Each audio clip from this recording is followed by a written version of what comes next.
Hi friends, TET and డిఎస్సిలో భాగంగా విశ్వం భూమి అనే లెసన్ నుంచి కొన్ని క్వశ్చన్స్ ఇవ్వడం జరిగిందండి. క్వశ్చన్స్ మనం ఇప్పుడు తెలుసుకుందాం. క్వశ్చన్లు 4 ఆన్సర్లు ఉంటాయి కానీ 4 ఆన్సర్లు చెప్పట్లేదు. ఇక్కడ డైరెక్ట్ ఆన్సర్ చెప్పేస్తున్నా. జీవరాశి ఉన్న ఏకైక గ్రహం ఏంటంటే భూమి. జీవరాశి ఉన్న ఏకైక గ్రహం ఏంటి అంటే భూమి. విశ్వాన్ని అధ్యయనం చేసే శాస్త్రాన్ని రష్యన్ భాషలో ఏ పేరుతో పిలుస్తారంటే కాస్మాలజీ.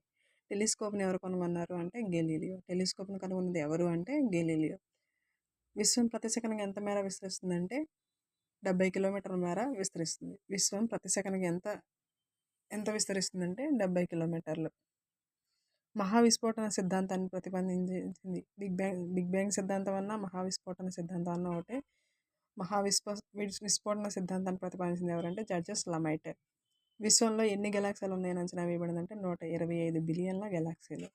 గెలాక్సీలో ఒక అంచు నుండి మరొక అంచుకు చేరుటకు పట్టే సమయం అంతా 1,20,000 కాంతి సంవత్సరాలు పడుతుంది. సౌర కుటుంబం ఆవిర్భావం సుమారుగా ఎన్ని సంవత్సరాలు అయిందంటే 4.6 బిలియన్ సంవత్సరాలు. భూకేంద్రక సిద్ధాంతాన్ని ప్రతిపాదించింది ఎవరు అంటే టాలమీ. సూర్యకేంద్రక సిద్ధాంతాన్ని ప్రతిపాదించింది ఎవరు అంటే కోపర్నికస్. సెల్యులర్ పరికల్పన సిద్ధాంతకర్త ఎవరు అంటే ఇమాన్యుయల్ కాంట్. ప్రపంచ పర్యావరణ దినోత్సవం ఏ రోజు జరుపుతామంటే జూన్ 5. ప్రపంచ పర్యావరణ దినోత్సవం ఏ రోజు జరుపుతాము? జూన్ 5. ప్రపంచ ధరిత్రి దినోత్సవం ఏ రోజు జరుపుకుంటాం అంటే ఏప్రిల్ 22. ప్రపంచ జల దినోత్సవం ఏ రోజు జరుపుకుంటారంటే మార్చి 22. ప్రపంచ జల దినోత్సవం ఏ రోజు జరుపుకుంటారంటే మార్చి 22. ప్రపంచ ఓజోన్ దినోత్సవం ఏ రోజు జరుపుకుంటారు? సెప్టెంబర్ 16. సహజ విపత్తు కాని దీనికి ఉదాహరణ ఇవ్వండి. సహజ విపత్తు కాని దానికి ఉదాహరణ ఇవ్వండి. తుఫాన్లు సహజంగా వచ్చాయి, అగ్నిపర్వతాలు సహజంగా వచ్చాయి, భూకంపాలు సహజంగా వచ్చాయి. కానీ విమాన ప్రమాదం అనేది సహజంగా వచ్చేది కాదండి. సో ఆన్సర్ వచ్చేసేసి 3. ఈ ప్రణాళికలో మొదటిసారిగా విపత్తు నిర్వహణ అభివృద్ధి అంశంగా చేర్చారు. ఏ ప్రణాళికలో మొదటిసారిగా విపత్తు నిర్వహణ ఒక అభివృద్ధి అంశంగా చేర్చారంటే 10వ ప్రణాళికలో. గాలి కాలుష్యం వల్ల జరిగే పరిణామం కానిది ఏది? గాలి కాలుష్యం వల్ల జరిగే పరిణామం కానిది ఏది అంటే సెల్ ఫోన్లు వాడకండి.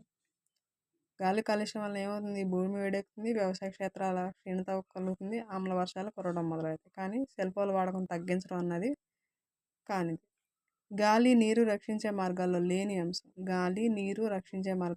అంశం పారిశ్రామిక రంగాన్ని పెంచడం. గాలి నీరు రక్షించే మార్గాల్లో లేని అంశం ఏంటిదంటే పారిశ్రామిక రంగాన్ని పెంచడం. ఉత్పాదక వనరుల సామర్థ్యాన్ని పెంచడం, మొక్కలు నాటడం, ఇంధనాల వాడకాన్ని పెంచడం. ఇవన్నీ కలిపి గాలి నీరు రక్షించే మార్గాలు. కానీ లేని మార్గం వచ్చేసి పారిశ్రామిక రంగాన్ని పెంచడం. ఎన్విరాన్మెంట్ అనే పదం ఏ పదం నుండి ఉద్భవించిందంటే ఎన్విరోనర్ అనే పదం నుండి ఉద్భవించింది. లిథోస్పియర్ అనగా ఏ గ్రీకు పదాల నుండి వచ్చింది? లిథోస్పియర్ అనే పదం ఏ భాషా పదం అంటే గ్రీకు భాషా పదం. అది ఏ పదం నుండి వచ్చిందంటే లిథో లేదా స్పైరా అనే పదాల నుండి వచ్చింది. భూకేంద్రక సిద్ధాంతానికి చందని అంశం ఏంటంటే సూర్యుడి చుట్టూ భూమి పరిభ్రమిస్తుంది. భూకేంద్రక సిద్ధాంతం ఎందుకంటే ఇక్కడ సూర్యుని చుట్టూ భూమి తిరుగుతుందని చెప్పరు, భూమి చుట్టూ సూర్యుని తిరుగుతుందని తెలుస్తుంది అనమాట. అంటే ఇక్కడ భూకేంద్ర సిద్ధాంతం భూమి ప్రధాన కేంద్రంగా చెప్పబడుతుంది భూకేంద్రక సిద్ధాంతంలో. అదే సూర్యకేంద్రక సిద్ధాంతంలో అంటే సూర్యుడు ప్రధాన కేంద్రంగా చెప్పబడుతుంది. నిహారిక అనగా వాయువులతో కూడిన మేఘం. నిహారిక అనగా ఏంటంటే వాయువులతో కూడిన వేగం. నెబ్యులా అంటే ఆరంభ పదార్థం. నెబ్యులా అంటే ఏంటి? ఆరంభ పదార్థం. ఇతని సిద్ధాంతం ప్రకారం తోకచుక్క సూర్యుని ఢీకొంది. ఎవరి సిద్ధాంతం ప్రకారం తోకచుక్క సూర్యుని ఢీకొంది అంటే జార్జెస్ డి బఫెన్. భూమి పుట్టుక సిద్ధాంతంలో తొలి శాస్త్రీయ దృక్పథం కలిగిన మొదటి పరికల్పన ఏంటంటే ఎవరిది అంటే భూమి పుట్టుక సిద్ధాంతంలో తొలి శాస్త్రీయ దృక్పథం కలిగిన మొదటి పరికల్పన ఎవరిది అంటే జార్జెస్ డి బఫెన్. పదార్థం చల్లబడి ఘన పరిమాణం తగ్గడం వల్ల భ్రమణ వేగం పెరిగి పదార్థాల రింగుల రూపంలో వేరు చేయబడింది అనే సూర్య వ్యవస్థ పుట్టుక సిద్ధాంతాన్ని ప్రతిపాదించిన లాప్లేస్. పదార్థం చల్లబడి ఘనపరిమాణం తగ్గించడం వల్ల భ్రమణ వేగం పెరిగి పదార్థం రింగుల రూపంలో వేరు చేయబడింది అనే సౌర వ్యవస్థ పుట్టుక సిద్ధాంతాన్ని ప్రతిపాదించింది ఎవరంటే లాప్లేస్. ఇమాన్యుయల్ కాంట్ సిద్ధాంతానికి చందని అంశం ఏంటంటే పదార్థం చల్లబడి ఘనపరిమాణం తగ్గింది.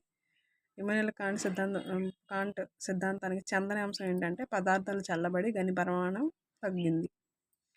కాతే సిద్ధాంతం ప్రకారం చెందే అంశాలొచ్చేసి ఘర్షణ వల్ల రేణువుల మధ్య ఉష్ణోగ్రత పెరుగుతుంది. రేణువులు వాయు రూపంలో పొంది కాంతిని విడుదల చేయడం జరుగుతుంది. కోణీయ వేగం వల్ల అపకేంద్ర బలం పెరుగుతుంది. ఇవన్నీ అయితేనేమో 1, 2, 3 చెందిన అంశాలు. చందని అంశం వచ్చేసి పదార్థాలు చల్లబడి ఘన పరిమాణం తగ్గింది అన్నది చందని అంశం.